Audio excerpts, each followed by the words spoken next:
They still, to this day, don't believe me. Even my friends don't yet mention anything paranormal around me. I've become obsessed with it. I've been called confused, a liar, but every time I tell somebody about it, I forget more and more. I don't know why. Maybe it was because I was only 8. I don't trust Disney anymore. It was Saturday afternoon, and my mom just got back from the flea market and picked up a copy of the old Disney movie Peter Pan. She was supposedly to be shopping for groceries, but she probably got distracted. This was actually one of the times we all had the time to sit down and watch a movie together. My mom's always out shopping. I don't know what my dad's doing most of the time, probably working. My brother Trevor was there too, but he was always on his phone, Facebooking or doing some other crap. I was the only one excited to watch this movie, so we all sat down in the living room and I put the movie in the VCR. The screen was a little fuzzy, but the previews started rolling. It was just some old Disney movie previews, but nothing out of particular there happened. On the little title screen, it showed the roof on the house like in the original movie, but Wendy, John, Peter, and the dog were sleeping on the roof, in the air. Ignoring it, we played the movie. It was all the same what it should have been, until the part where Peter's shadow came into the room. When it landed in the room, Wendy looked at it, as if she does in the movie, and then the camera started to pan out to the sky. The most terrifying thing happened. As it panned out, you could hear Wendy's blood-curdling scream. My dad, panicking, went to the VCR and took the tape out as soon as it went wrong. He just told us it was just glitching and then told us to go to bed. Trevor and I were scared crapless. We slowly went to bed and I got the bottom bunk when he slept on the top. We both stayed up all night, too paranoid to go to sleep. About 3 hours as we laid down, Trevor tried to stay up too, but I could not get to sleep. Being only 8, I started to sing my favorite song, Day in the Life by the Beatles, to help me fall asleep. Soon enough, my dreams were filled with horrific screams of Wendy and what Peter's shadow might have done to her. Morning came fast, and my mom and dad told Trevor and I not to tell anybody about the movie. As hard as it was, we didn't. When we were on our way home, we thought we were being followed, but we just ignored it because we thought it was just our paranoia. We just did a pretty normal afternoon. After dinner, we both went to bed. Being not so paranoid or scared as we were busy, see yesterday, we both were able to get some sleep. But then I woke up about 12:30 a.m. I heard something. It jingled fairly quiet. Then the lamp on my nightstand was knocked over, but I was too scared to do anything about it. So I slumped into my covers and closed my eyes. After about 30 seconds, I looked up on the underside of the top bunk to see Peter's shadow standing there, watching me as I ran to bed fast I could to my parents' room, then assuring me that it was just telling them it was a dream. But I still refused to sleep in my room. Of course, I ended up sleeping in their room for the night. Sleeping with my parents, I always had a great night's sleep, but when I woke up, the most disturbing thing happened to me. I was sleeping in the middle of the desert, alone with the shadow. Terrified, I ran away from it, only to find a 75-foot drop. The shadow was hacking into my brain. Possessed, I hopped off only to figure out that it was just all a dream. Dream from it. It felt so real. There was no way that it could have been a dream. That night, I slept in my room with my brother again. After going through some counseling the following day, I had never been so unafraid of anything my entire life. I tried waiting for the shadow to appear on the underside of the bed so I could confront it, but I got too tired and fell asleep.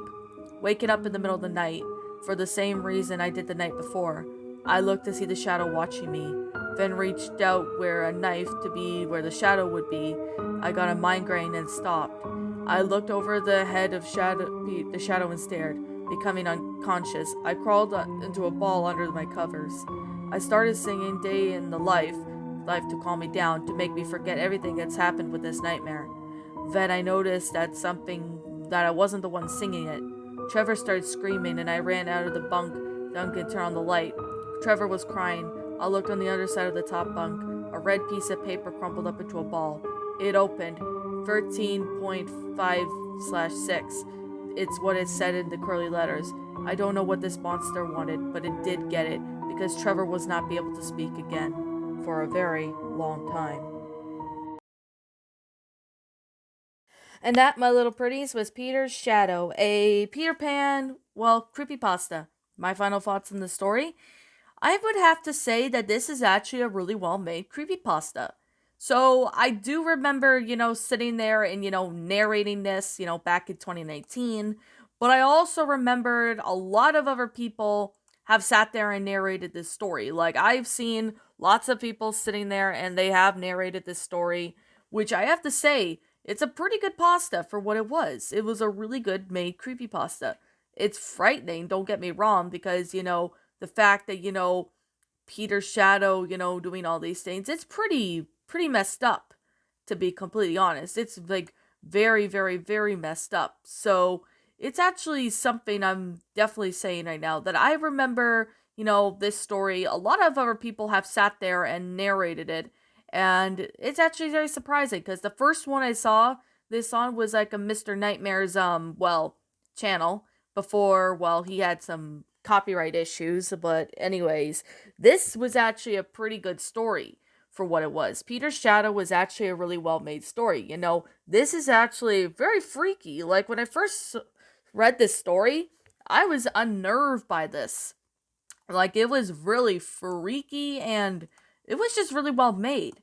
It was actually a pretty interesting concept for what it was. Like, this is not like, a haunted DVD. Well, it is a haunted, VHS tape, but it's at least, not far, not done from the supermarket, not far, it's not like it's from the supermarket or anything like that. No, no, no, no, no, no. That is not like that. So I definitely have to say it's nothing like that. So that's definitely something I'm saying. But I could definitely say that this story actually had a really good concept and for good for what it was. It's a pretty good story for what it was. It's a really interesting concept for what this is. The grammar of this story, I have to say, the grammar is really well good. Like, the author put his or her time and effort into the story. So since I don't know who the original author is, I'm just going to leave it as anonymous for now. And yeah, I'm just going to leave it as anonymous for now. If I do find out who the original author is, I'll definitely make sure to give him or her proper credit because this story was, oh my god, it's really well done. And I remember hearing this story from other channels and they said it was pretty freaky too. Like, I'm not gonna lie, they were very freaky. And then there was like a little bit of an author's note right here saying this was all based on a true story. For every story there is an aggravation, which I could definitely say, not every story is like that, but if it's like a really true story, I have a feeling that it was something paranormal. This is like a paranormal story, really well made in detail. So I could definitely say to the author that this story was amazing. It was really well made, really well detailed. It was flat out awesome, and it was very, very, very funny. Not funny, but it was really funny taken by the fact that so many other people have sat there and narrated this. I even heard this on Shadow's channel once before it was terminated due to false copyright strikes. But with that being the case, I actually found this story to be rather enjoyable. It was really well made, really well detailed. I like it. It's good. So I could definitely say to the author, you did a great job with this story. So if you guys are like saying, hey, is there anything negative that you have to say that you didn't like about this story? Well, no. I can't seem to find anything that is negative about the story. This story is actually pretty good for what it was. It's a really good story. So I definitely have to say it was a pretty good story for what it was. It was actually amazing, really well done. And I definitely have to say it's pretty awesome. So with that being the case, yeah. With that being the case, it's a pretty good story. So it is on the regular Creepypasta Wiki for those who are wondering, so you guys can go check that out if you want to. So, with that being the case, I'm just gonna wrap up the review. So, like I always continue to say with these creepypastas, and like I always continue to say, this is simply my own personal opinion, and if you happen to disagree with me, that is fine too. We're all entitled to our own opinions regards to these creepypastas, and this is simply my own personal thoughts. My final rating of the story gets a 10 out of 10. It was really well made and detailed. It was awesome. I love this story. This story was flat out awesome.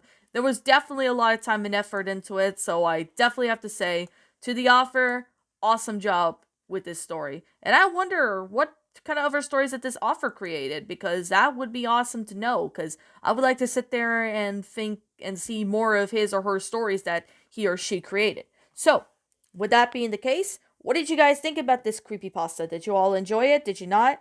Also, what would you have done in person to help make this story a lot better? Leave me know what your thoughts are down in the comments section down below. I'm the Queen of Lions. Thank you so much for watching today's episode, and if you happen to be brand new here on this channel, be sure to like, comment, and subscribe, because I make brand new videos every single day.